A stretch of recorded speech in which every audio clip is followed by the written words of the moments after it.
Welcome to No Clip, the podcast that's like a book club for people who don't think that books reward them enough for being good at them. I'm Chad Redmond. And I'm Andy Kinnick. And today, we're going to be talking about Immortality, a game that was developed by Sam Barlow, published by Half Mermaid Productions, and released in 2022 on Windows, the Xbox Series X and S, Android, iOS, macOS, and the PS5. But first, if you give us a like or a rating, it would be greatly appreciated. So, Immortality, if you have played Her Story or Telling Lies, you know the general framework of the game. It is a mystery. We're straying further from desktop simulation with every entry. But it is there's a word for it. For the device that you are supposedly using in the game. Oh. That's called like a movie gram. I don't know. Yeah, I'm just saying shit. The film grid is what I called it. I don't remember. Yeah. But there's like a real editing device that for reel to reel film that it's like that your controls are based on. But to the player, you are digitally manipulating footage from films and from related interviews and behind the scenes shots of different characters with the goal. In Her Story, this is just the first thing I want to talk about because I think it sets the stage for the whole game. First, then, spoiler warning. It's an entirely narrative-based game, especially Dan. If you're listening, I know you liked Her Story a lot. This is also a really good game from the same developer, so if you're interested, stop listening and go play it first.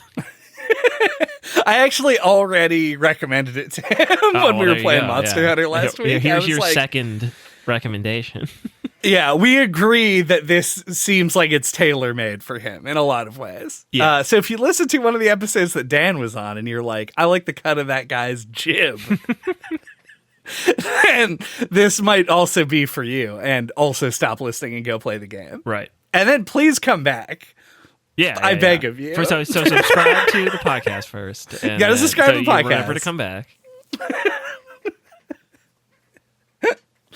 So yeah, the first thing that I want to talk about is in one of the greatest games of all time, Her Story. Showing my bias, it's going to be very apparent as we go through this. The goal of the game is stated essentially up front. Like, it tells you that you are related to the person in the clips and you're attempting to figure out what happened to them. There's like a mystery from the outset of what happened to this person, and you have a personal reason to want to find out. In Immortality, they have obscured this in what I would call sort of like a meta knowledge check, where you don't really know what the object of the game is unless you are just aware of those games largely. Like, if you know of the previous work that Sam Barlow has done in this, like, kind of a trilogy situation. And I found that to be more jarring than I would have thought. I also understand it with the way that the mechanics now work, but also I felt like I was feeling more directionless in this than I did in either of the previous ones. Yeah. I would agree that it feels like a decision made like for people who've already played the other two games. But like, I don't know, it kind of worked for me. Like, maybe it's because it took me maybe an hour to find the first backwards clip that I found. But so if it would have taken me like way longer than that, I probably would have had more of a problem with it.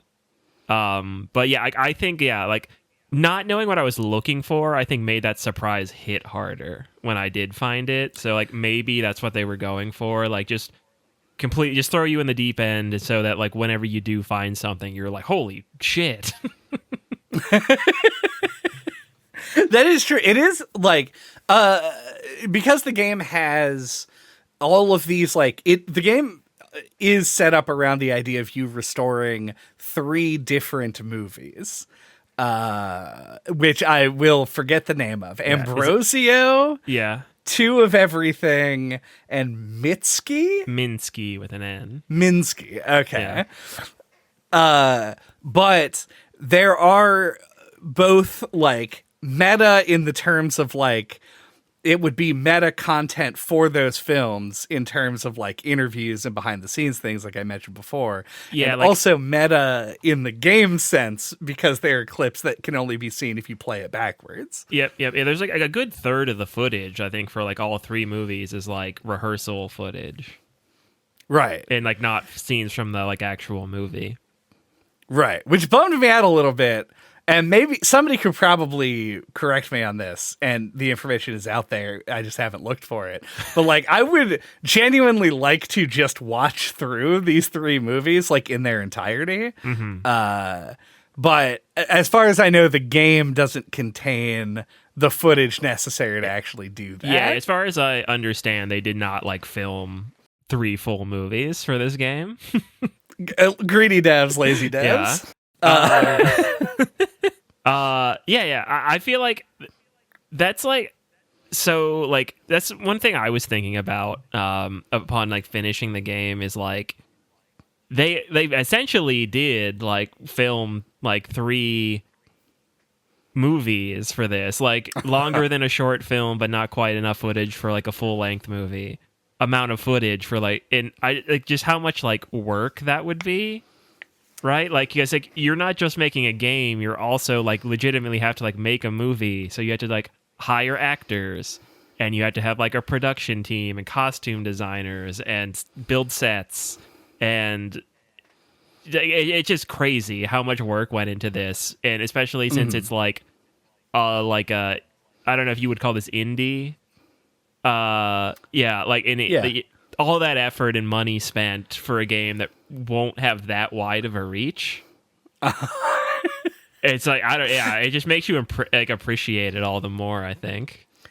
Yeah, it's really commendable, especially considering like 2 of the movies, 2 of them are I think one of them was supposed to have been released in 1968, another one in 1970, and then the last one in 99, which means that in addition to, which plays into the narrative, and we'll talk about that in a bit, but the style of filming and the like literal, well, I want to say the equipment that was being used, I would imagine that they probably just digitally altered the footage to look like it came from like an old reel-to-reel camera, but it is really impressive, the attention to detail there, and shows like how much commitment was put into not just like actually filming everything, which is an insane lift, as you were talking about. Right. But also just like the dedication to like knowledge of film history and the stuff that went into making movies back then.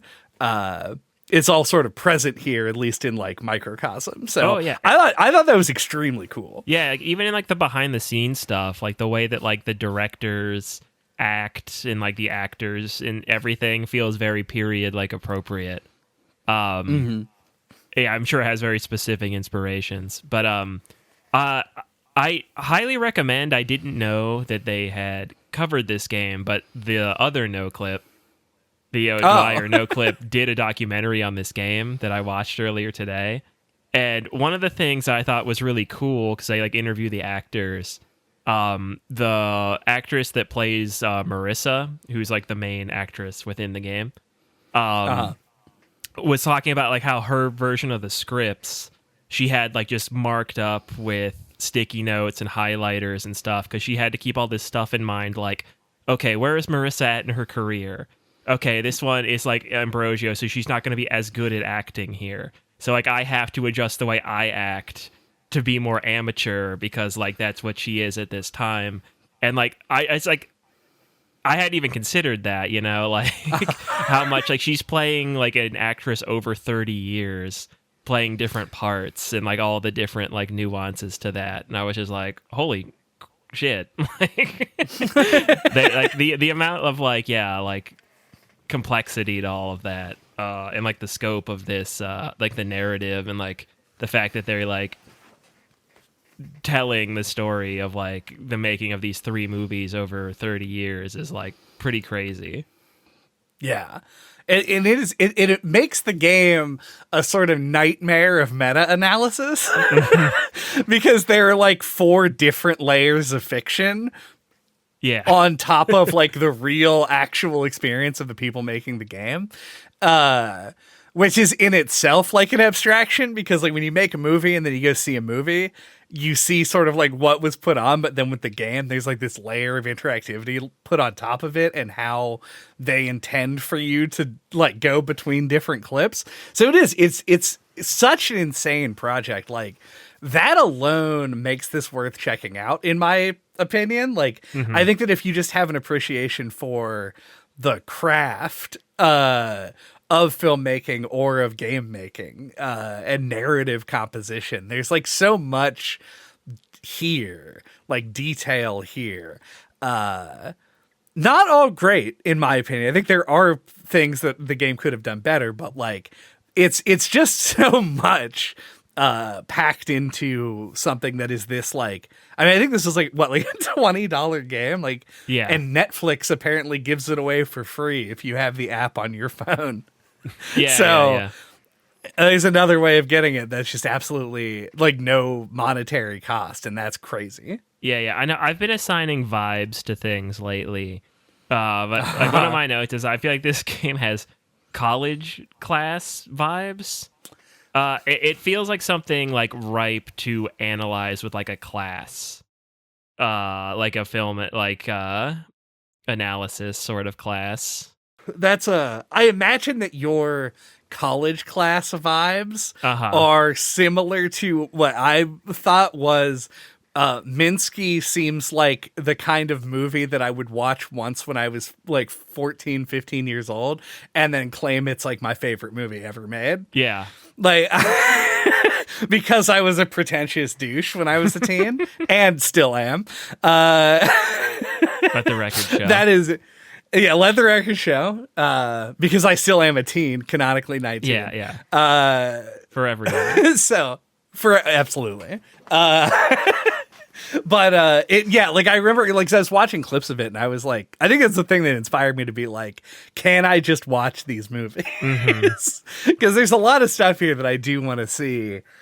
Sort of expanded upon, and that is a lot of what drove my engagement with the game itself. Was like, I want to see the individual stories. I saw in the credits that Ambrosio is apparently based on an actual like novel or like a light novel. I'm not sure which. And that's crazy, like, because that's the thing that you could just like go read if you wanted like the story of Ambrosio, but just an interesting hodgepodge of stuff in this. Yeah, for sure.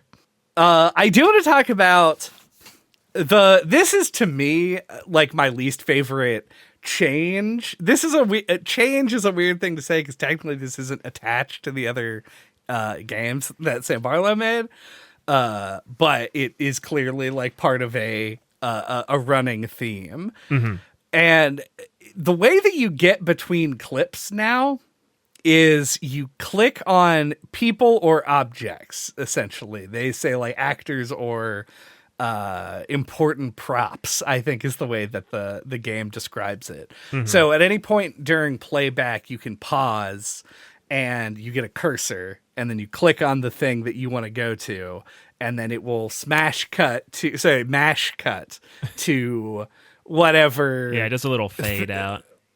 Yeah. Like it zooms into in whatever and it fades is. and then zooms back out. Yeah. Which is important because it means that you can make your own smash cut to fucking. The best cinematic joke that exists. Yeah. But yeah, it feels, I'm sure that there is an internal logic to it, but it feels very random to the player, and it feels less deductive than searching transcripts. And so I found this to be like, while I liked a lot of the content in the game, I found that like my input felt way less important than it did in Her Story or in Telling Lies. Yeah, I kind of liked it because of like the framing of it, like you're watching movies. So I like the idea of like doing it as like a more visual thing. But yeah, I totally get what you're saying. It's like less engaging, like in that way. Like in something like Her Story, you're like more actively solving a mystery, whereas this, you're kind of more like discovering a secret hidden within a movie. Right. So yeah, I kind of worked for me. Like the problem I had with it though is like it seemed like inconsistent or had way more variability than I thought. Because like there were certain clips where like I'd click on a thing, and then I would click on the same thing again in that clip later, and it would take me to a different clip. So I think like it matters like what point in the scene it's at. Like like maybe you click on this apple at the beginning of this scene, and it takes you to one clip, and then you click on the apple in like the middle to like latter part of the scene, and it takes you to a different one. So that was something I didn't discover till like over halfway through, and I was like, "What the fuck is this?" Like I just like assumed it would take me to the same clip, and it didn't.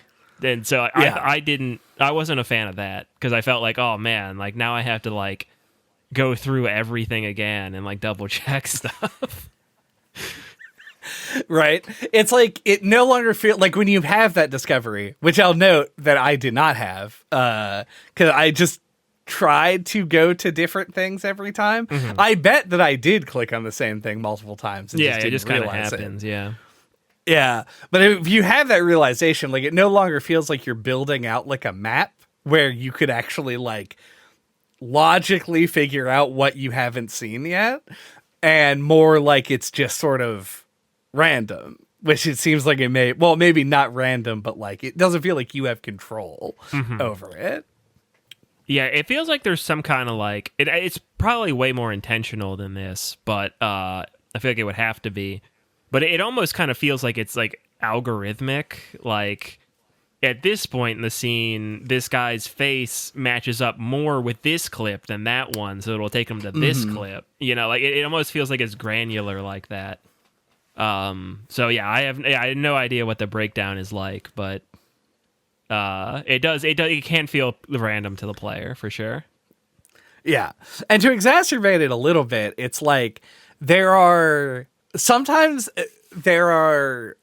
that you can click on that will take you to other objects of a similar type. And I thought like early on there was a scene, it was a scene in Ambrosia where he's like stabbing the painting, the Virgin Mary painting with a knife. And I clicked on the knife and it took me to a scene in Minsky where somebody's like holding a knife. And I was like, that's cool. Because now that's giving me the feeling of Her Story where it's like, oh, they talked about a knife. So now I type knife into the thing and I get taken to another clip about a knife. And I was like, now I'm getting into that thing.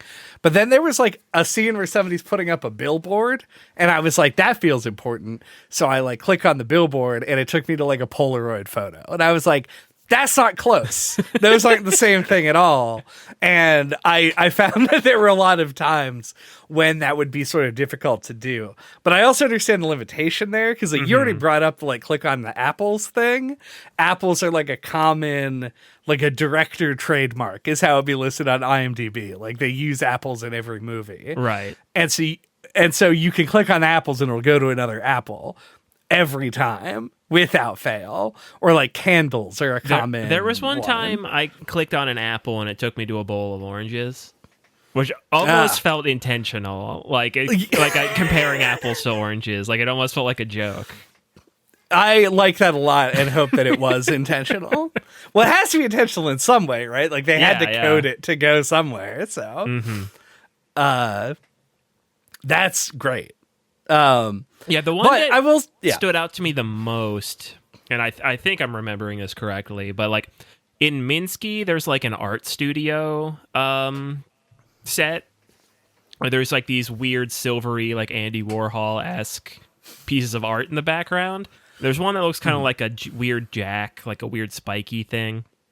And I clicked on that, and it's like in the background, and it takes me to like another clip where it's just like a statue of an owl, like something that's like not even a little bit close. So yeah, that was like, because like a lot of the time, like I agree with you. Like sometimes it's just like, what the fuck clip is it taking me to here? But like a lot of the times, like the things that it would fade into seemed kind of clever. Like, you know, like they got kind of creative with it within the limitations. But that was like the one that really stood out to me as like, come on. Yeah, like do something. Yeah. Here. Yeah, no. Yeah, and it sounds a lot like I'm saying that, like, because this is an intentional choice. I think it fits better in a way with like the way that this game is structured. But it makes me feel like there's less of a puzzle to solve by the player. And that is what I mostly take issue with. By the end of it, you get kind of used to it, and you are able to, I guess, manipulate it a little bit more, but it still makes it, when you combine it with the fact that your goals are not clear, makes it very difficult to like wrap up, which is a weakness of these games, I think, broadly, because they're player directed. This is the thing. It makes it hard to get there. Yeah. This is the thing I was going to say earlier, but then I launched into talking about how the game is impressive. But it's like her story had a few like intermittent sequences, like I guess like a big air quotes, like cut scenes, almost like moments where it would pull you out of the search engine to the desktop, and then like it would be like, oh, somebody comes in and is like, hey, you know, this and that. Like there were these little interstitial like progress like signals, and I felt like this game really could have used that, because like I had been playing it for like 7.5-ish hours, and I texted you and I was like, hey, I've been playing for 7.5 hours, like you have any tips? Like I feel like I'm not finding any new clips, like you have any tips to wrap up? So yeah, if it's like pushing me, a person who's into it, to like question, okay, like, you know, what now? It's maybe, it could use like a few little signals that like you're on the right track. Yeah, because the game is really impressive, like we were talking about, with the amount of stuff that was filmed, but it's important to realize that they did not film infinite content for the game. So I feel like the luster is pretty well worn by the time that you get to the point where you are seeing duplicate clips. Like when you see the same clip like more than once, you start to be like, uh-oh, like am I running out of leads to follow? Which I hit at that point. And then I hit the escape key and went back to the film grid, and then the game ended, because apparently I had seen the scene that triggers the ending like probably 45 minutes ago, and I just hadn't gone back to the grid to check it. Which I don't really mind, because I saw new things and like was putting together more of what I thought that the narrative was supposed to be about. More on that later. And I got into that situation where I went back and finally saw the ending. The weird thing about it is I fail to see the utility of the grid and the stills thing. Mm-hmm. I don't quite understand how they wanted that to play into the player's decision making, if they did at all, or if that was just their like checkpoint system. Yeah, I don't get the stills part at all. Like, yeah, I think I went into it once and then got an achievement for adding like 10 things to it or whatever. And then like never went back to it again for it. Like, I just don't know why you would want to see a giant library of the things you've clicked on. Because it really quickly becomes overwhelmingly large. There's so many clips and there's so many things to click on in every clip That there's like no way you could use that to keep track of like, okay, in this scene I've clicked on this, this, and this. Like, if that's what they intend for you to use that for, like, no one's doing that. No, yeah, it would be. Well, I also had the problem where like the difference between the clip library and the stills library was not immediately clear to me, and I didn't understand if the icon showing it being like the film meant that I was on that page or that I clicked it to go to that page. Oh, right. So there was always some like futzing about any time that I was in the menu. And I think part of that is why I gravitated to just like staying in the scenes for long periods. Yeah. I defaulted to like the same thing. Like I was just like jumping between scenes. And like I always felt like even if it was a scene that I'd seen before, I felt like I had to like rewind it and like double check it for stuff and like try and like scrub through it and like find an interesting thing to click on each time.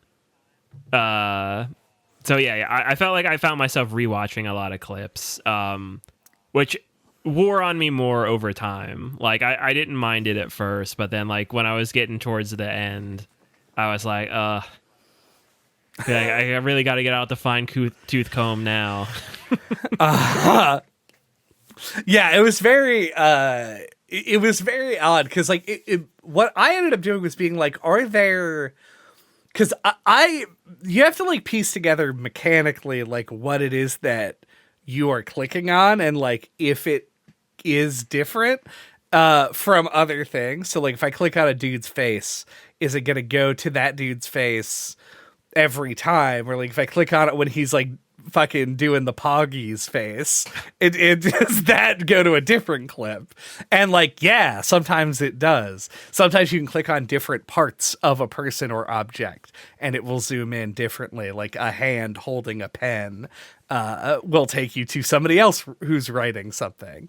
And so that was sort of my thing, is when I started getting those repeat clips, I'd be like, is there like a weird edge case I can click on that will take me somewhere new? And like a lot of times, yeah, which does help the game get a little bit of longevity if you haven't found the end yet.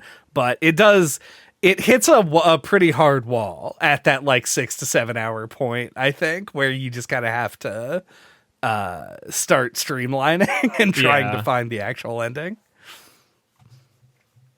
I'm actually curious now how many hours I put into the game. I think you had like 8.5 or something. It was precisely 8.5 to the minute. Yeah. Good job. I checked one. Yeah, because when I would hit like around 7.5 hours, I'm like, how? Like I feel like How Long to Beat had 6.5, and I'm an hour past that. So I checked what you had, and you had an hour more than me. So. Yeah, I am not in the top speedrunners of this game. Yeah. You might be that. So one of the coolest thing about this game, I think, is that there are secret clips, right? There's essentially like a supernatural being haunting this footage. And the way that you find the secret clips is by rewinding the footage. And there's different rewind speeds that you can do, and the clips are only triggerable if you're rewinding at the correct speed. And that took me so long to figure out. Like, if you're watching the capture footage, there are clips that like I go through probably multiple times where like I rewind past it and I'm like, oh, like a cool ghostly image appears when I rewind it, and like, but I'm not at the right speed, so it doesn't trigger the clip. And it took me so long to figure out, like, oh, you can actually trigger a clip here, and it isn't just like a weird ghostly apparition. Yeah, that's how I don't think I knew that until like the speed thing until the last like hour or 2 hours that I was playing the game. Right, because like I had found the finale. Like several clips, just because I happened to be rewinding at the right speed. So like I thought like there were just some that had a weird image, and. Others had secret clips, but no, all the ones with weird images had secret clips. Yep, I had the exact same sort of thing. And if you're playing this, I played this on PC. For some reason, this game just screams like probably has more of a PC audience than other platforms. to me, but I could be wrong about that. If you were playing on PC, use the arrow keys to rewind. Do not fucking slam your mouse around because it sucks to do. Oh yeah, and another thing, the thing that makes it easier that like I almost never did, but probably should have taken advantage of is like when you click on the eye icon, you can use the arrow keys to cycle through everything that's examinable in the scene. Which is something that was probably added for the console ports, but I think in retrospect, like benefits the PC players if you're having trouble. This is like just a coincidence, but like during the last session that I played the game, I also got a controller delivered to me from the mail, and I plugged the controller in just to like check to make sure that everything worked with it. And the game swapped over to controller mode. I didn't even know this supported controllers. When you have a controller, it vibrates when there's a secret scene. Yep. As opposed to just having it be like a low audio cue. Yeah. Which is way easier to tell. So I guess if you're having trouble finding them, that also works. Yeah. I thought that was weird. Because like, I feel like the music sting is like a pretty good signal, and yeah, like I think the vibration makes it way too obvious. I agree, yeah, because I never played with a controller, but I did read about that. Yeah, it's like apparently very I don't know, I think that I can kind of see them wanting to do like a silent version so that if you are watching the clips, like you get the audio experience without having the drone. But like, I don't know, I like the drone. I like low drones. Right. I guess. Well, maybe it was like a consideration for like deaf players or something. That could be, yeah. So on the topic of the secret clips, because since you brought it up, I'm going to skew a little bit into narrative now. Right, yeah. And sort of the story of this game, because I am offended by it deeply, personally offended, not on like a cosmic scale. I think that it is insulting me specifically. Okay. So the main person, I think the game calls them like the one. Right. It's the two people who show up in the secret clips are the one and the other one. And as per the credits is where I'm getting that. And they show up, they essentially most of the clips are rehashes of the clip that you're watching, but like with only one person there doing the performance, and obviously changes in dialogue or like what happens and the length of the clip. It's the Wild West. They can do whatever they want. I guess that the characters of the one and the other one are literal characters in the story of the game who possess human beings and make art and fulfill projects. Fuck me, I guess, for wanting them to just be a metaphor. Because why is there like an alien race in this game? I found this to be so, because I came out of it. When I finished the game, I have just like a heading in my notes that says at the credits, what do I think the story is? Which is the thing I didn't do when I played Her Story, because I didn't know that I was going to like it that much. And I didn't do with Telling Lies because I didn't know I wasn't going to like it that much. But I decided that I would do it for this game. And like I wrote the whole thing down. And then I continued to play the game for about an hour, where I just clicked through and like tried to find more clips to get more context. And then there's an addendum. I have another paragraph where I'm like, these are some things that I learned.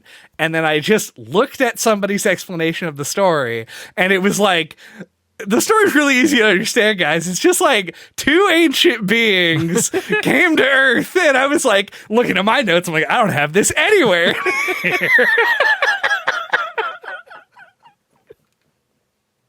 So I guess my question is, while playing the game, did you think of the two characters in the secret clips as like literal beings? And was this a surprise to you? Did you like it? Did you not like it? That kind of a thing? I feel like I didn't really think about it while I was playing. Which I don't know if that would mean more that I just kind of accepted it as metaphor. But that's probably what it means. It was happening subconsciously. Good. But then I wasn't surprised because I also like watched like a story breakdown. And like was not surprised to figure out that they were literal. Because I feel like there is a lot of biblical stuff in the game. There's a lot of Adam and Eve, snake, apple, etc. kind of imagery. And it really does kind of feel like an old like Bible story or something, or like maybe not like Christian mythology, but like like some other kind of fable or something, where like these two like gods are essentially are. I like the idea of thinking them as like supernatural beings or like gods rather than aliens. Sure. But like they both like have this like connection or interaction with mankind, and like one of them seems to like value the connection with people and the other one doesn't, and like that kind of like very simple like setup of like I don't know, it just feels very much like a fable or a parable to me. So like upon learning about it, like I felt like, oh, I feel like this makes really good thematic sense. But I wouldn't. I don't think I would have interpreted it as literal on my own. Yeah. But yeah, I didn't mind it being literal. Sure. I think in the end, like when I look back on it, no, I still hate it. I am. I don't know why, because there's a big clue to it, and I actually struggled with it in a way, like to try and drive my own interpretation. I actually had a difficult time figuring out what was happening, and landed on something that was so fucking different than what the like actual narrative is, which is between 1970 and 1999. Marissa Marcel appears to have not aged. Mm-hmm. I was gonna bring this up. So yeah, you beat me to it. Yeah. So that is like, I think the game's like primary way of cluing you in that there is something supernatural happening. Mm-hmm. And there's an interview. It's literally the first clip they show you in the whole game. It's this interview. I think it's supposed to be the Johnny Carson show, where she's talking and he's like, you look quite young for your age. Maybe, and he like rattles off a couple of numbers or whatever. And then he's like, can you tell me what your actual age is? And she's like, yes, it's 20. I'm 20 years old.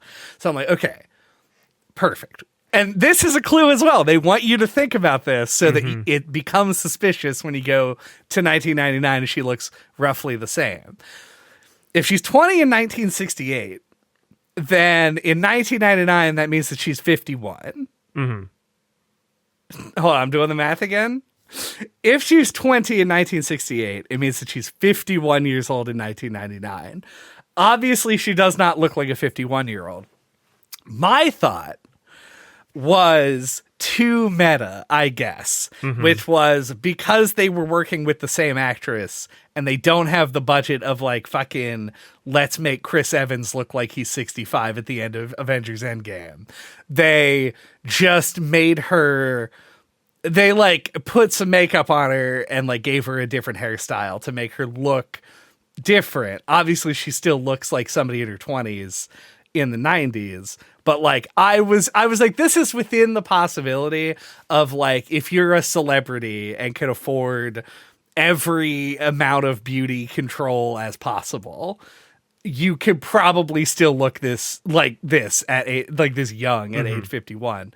But I also was like, was she, because this is a common thing that happens in Hollywood, exploited and brought into the film industry at a much younger age. Maybe when she filmed Ambrosio, she actually was like 15. Because that happened all the time. And like, it's a classic starlet issue. And so I was like, is this the story, right? Like, is Marissa exploited by the system? And that's why she goes into hiding or whatever. And so we're going through. That is my assumption as I'm moving through. Mm-hmm. I'm looking for evidence of abuse between all the other people that she interacts with. And then I discover the secret clips. Uh-huh. I realize that I sound like a fucking insane person. I'm fucking Charlie from It's Always Sunny with the conspiracy board behind me.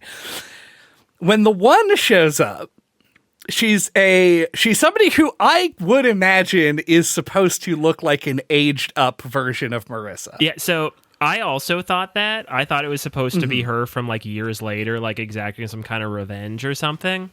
Like it's like literally like haunting like the director or something. And I watched the fucking interview earlier today. The girl who plays that character is like the same age as the other actress. She's like in her 20s and is actually like pretty cute. And I was like, she looks like she's like 50 in those clips. Like props to her performance and like the makeup artists, because like I was not expecting her to be like 25. That's insane. Yeah. No, I definitely didn't either. But then she's portrayed as like a as like a slightly emaciated older woman with thin hair, right? Like a shaved head. Yeah. But like when you see an older bald woman in any media, like I understand that like alopecia is a disease that people can have, because I have it. It's called balding. It's just a thing that happens to people sometimes. But when it's in media, that is an indication to me of cancer. That's the shorthand of cancer. And so I'm like, oh, so she got cancer, because there's scenes in the 1999 movie, in Two of Everything, where she'll just like have a nosebleed, and like one where she just like has a hemorrhage and like starts bleeding from her skull.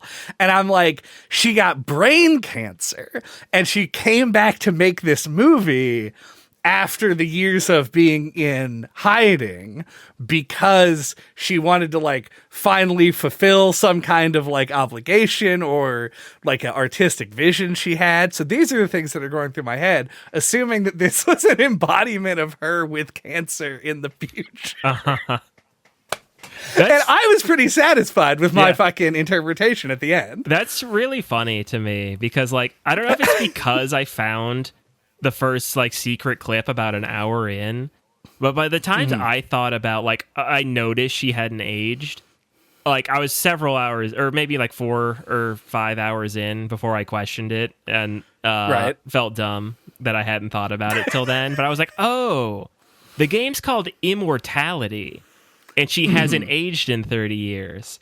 It's like I immediately thought it was something supernatural. But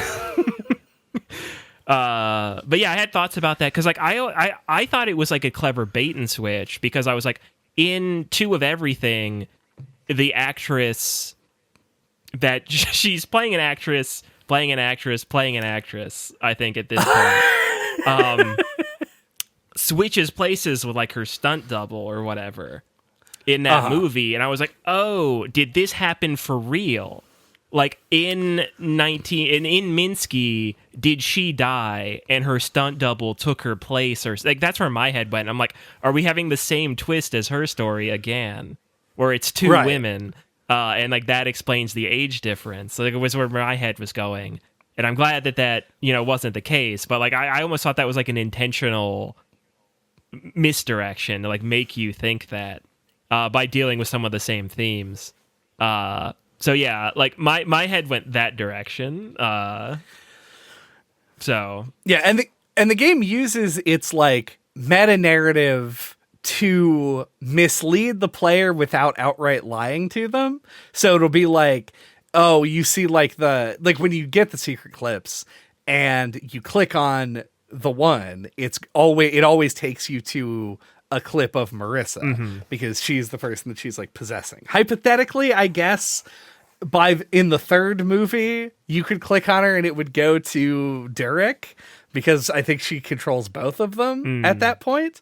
But it is, and that's a similar thing that happens in her story as well. Like the whole twist of her story is a way for the game to like manipulate the player's thoughts without having to put in clips that are just like literally red herrings. And I really liked it in that game, and I also really like it in this game. My opinion has not changed on being misdirected. I like it. But I do think it is more confusing in this game because it isn't part of the like major reveal of what the plot is, but I sure as fuck thought it was going to be, which is why it was so dead set on my cancer interpretation. Yeah. Who says they can't both be valid? Like, there isn't like a canon interpretation. Famously, I don't think there's supposed to be one for anything. I think that they all have, they're all supposed to be at least ambiguous enough that there are details different in different people's view of it. Yeah, put in that clip of the guy interviewing David Lynch where he's like, believe it or not, Eraserhead is my most spiritual film. What elaborate on that? No. I will say, in 2025, potentially will go down in history as the worst year ever. And a big part of that is that David Lynch died this year. And this game, I think, takes some inspiration from Lynch's work. Yeah, I think that there is for sure. Yeah, there's a feeling of it for, especially like in like Twin Peaks: The Return. The black and white footage of like an old woman dancing for 3 minutes. I was like, Lynch would have shot this. Oh yeah, yeah. Undoubtedly. Like her singing the song, but she's not singing it. She's actually lip syncing to it in black and white. Yeah, no, it's like very much a David Lynch thing. Yeah, that's the real shit. Absolutely. So, yeah. That was my thing. I could read my interpretation if you think it would be interesting. Is there that much more of it that you didn't already say? That's what I'm reading. I'm trying to check. It was like, exploitatively young age, convinced to lie about it, to participate in a heavily sexualized film shot overseas, falls in love with Derek, who's the director of photography, and then he becomes the director on the following movies. And then, there's also this one this is another thing. This is, I think, the last thing that I haven't mentioned that was in my thing. There's a scene that I did see, but didn't interpret properly, apparently. I guess John Durick, director of photography for Ambrosio and director of the other two films, literally does sleep with all of his actors. And so apparently the motivation for killing Carl, whatever his last name is, who gets shot on the set of Minsky, was that he slept with him, and she was upset about it. But the he and she in question are different than I thought, because they're actually immortal beings from another plane of existence or whatever. Right. So it really, because that was a hard one for me to interpret as well. Like, why was he killed? Because, like, obviously it wasn't an actual accident, because she just, like, shoots him immediately upon having the gun. Right. So, yeah, I did, that was, I don't know. I did like the experience of uncovering parts of the story. I don't love the literal immortal beings as a plot point, and that's where I'll shut the fuck up. Enjoy running the rest of the podcast by yourself. I think I'm out of notes. Yeah, I more or less am as well. I do want to point out, because you were like, I thought maybe the body double thing maybe was a reference to her story. And you were glad that it wasn't. I will say you at least were not the only person who thought that. I have a note that just says, I wonder if Two of Everything is a nod to her story. Because that was like a whole thing. I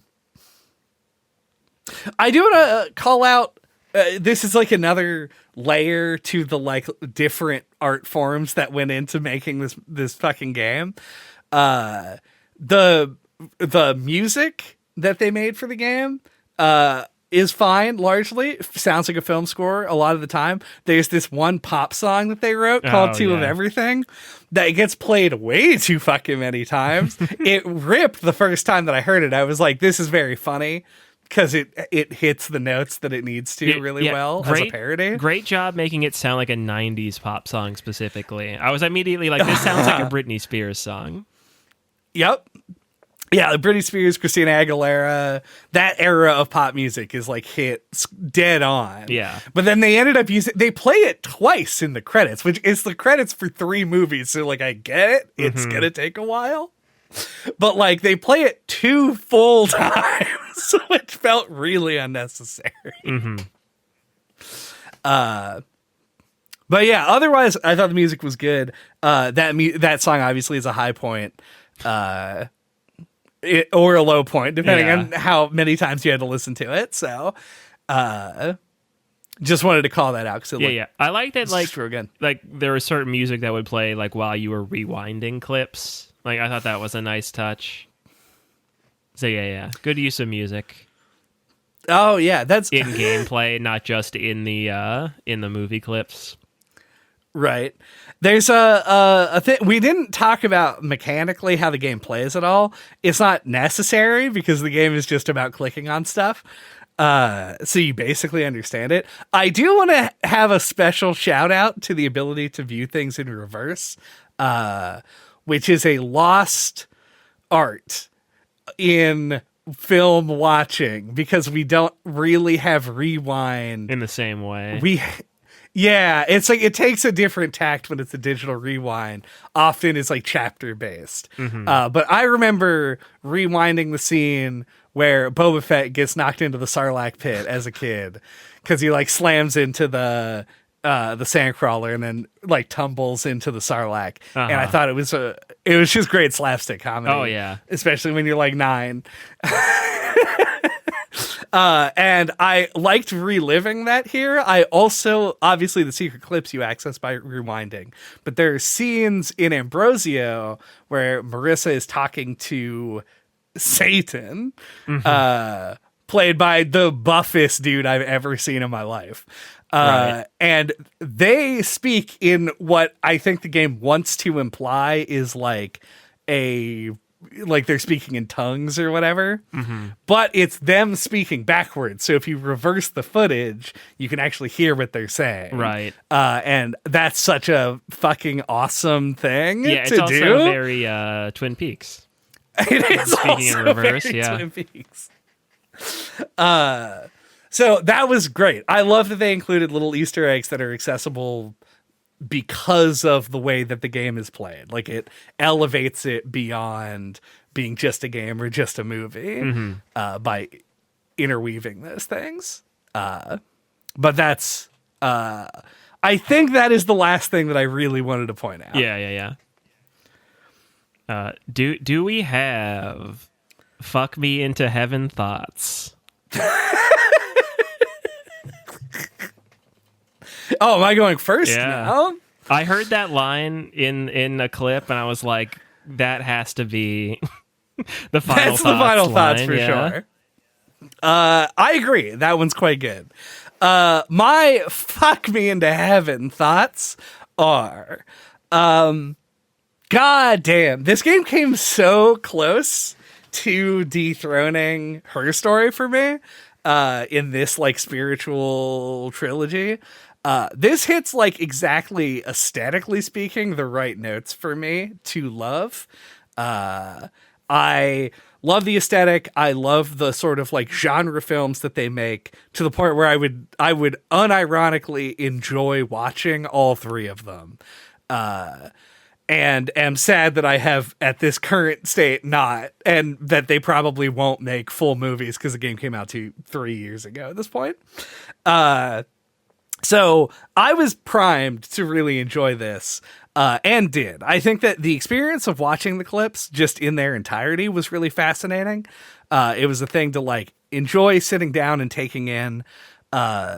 how many different layers deep they could go with, like, this is the film, these are the people making the film, this is the crew making the film.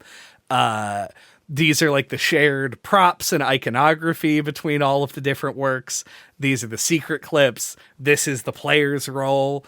The fact that the ending ties the player in is something that I always get fucking all excited about because I'm lame. I just enjoy that kind of like weird narrative. So yeah, I really liked this. I do take a slight issue with the way the story is told, which is a problem in a game that is essentially about figuring out that story. And I find the way of navigating through clips to be less self-directed and therefore less like deductive than it was in the other games, which makes the conclusion feel a little bit less satisfying to me. And that's unfortunate because like everything else about this game is just fucking awesome and rips. I highly recommend it to like anybody, period. And also specifically anybody who really likes movies or really likes the previous games that Sam Barlow did, because it is going to scratch a similar itch. And it's just so well put together. Yeah. Now I get to be the one that says, I echo what Chad said. I've been riding on that freebie for like years. No, I liked this game a lot. Like, I feel like this is the true follow-up to Her Story, Suck It, Telling Lies. But I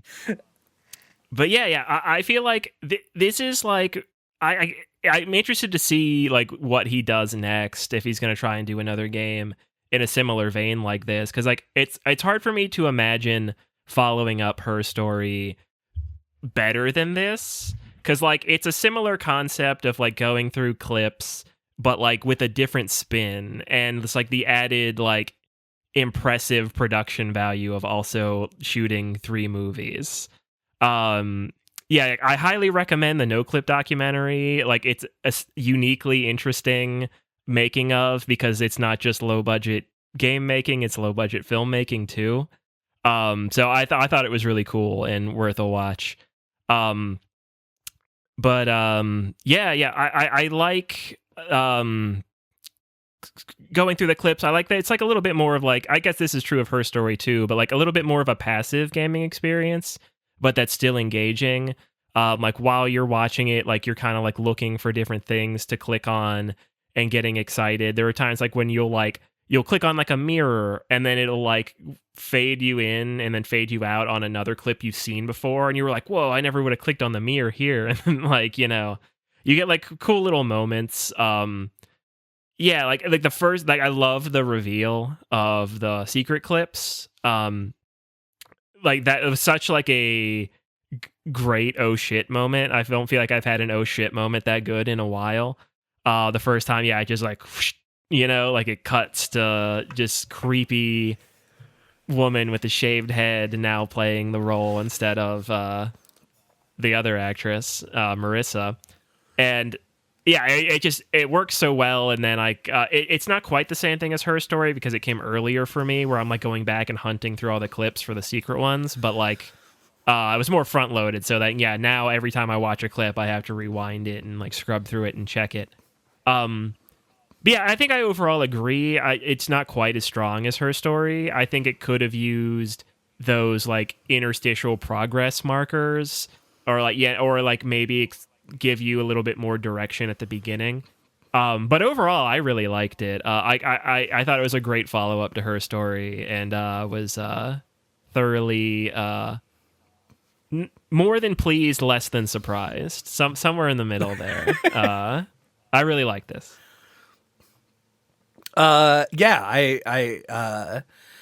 do want to call this out. I'm actually kind of now more confused than I was when I found this out the first time. You were like, I don't know if they're going to make another game in this style. They have 2 games announced right now, Half Mermaid and Sam Barlow do, that are called Project C and then like a redacted black bar, and then Project D redacted black bar. And if you look at the Steam pages for them, Project C is described as a cinematic redacted black bar, and then it says like Sam Barlow for the first time ever in a video game, and then it's got more redactions. And then Project D claims that it's a survival horror game. So I thought they were doing like a Pokemon thing where they would be like similar games but with slight differences, but apparently it's just like two different related games. Interesting. So keep your eye out on, honestly, this fucking podcast, because we'll probably talk about it. But it doesn't have a release date announced, but they are on my wish list just in case they stealth drop at some point. So day one. Oh yeah, and Nintendo Brandon Switch Cronenberg 2. is attached. Yeah. So it's kind of an insane Is thing. it David Cronenberg's son, I assume? It is, yeah. The guy who did that weird movie where that woman takes over people's bodies. I don't remember. Yeah. I know what you're talking about. Yeah.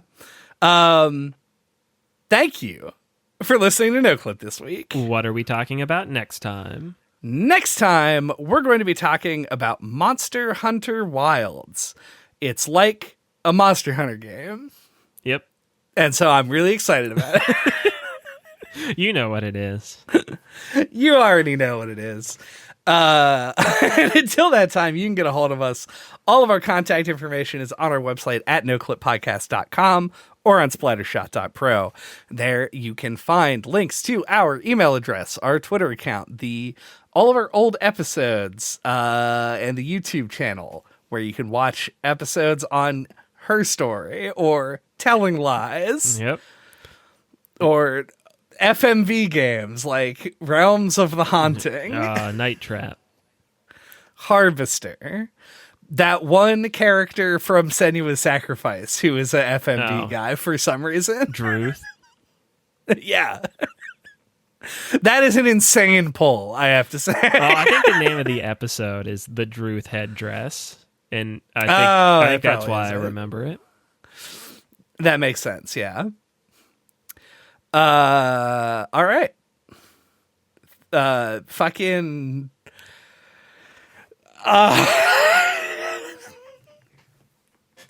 Rewind the episode to find the secret link that will subscribe to the podcast.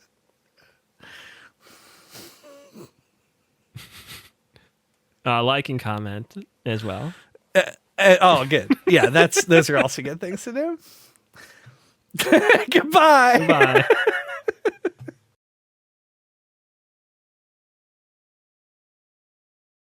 3 tainted beans. That's probably not my notes.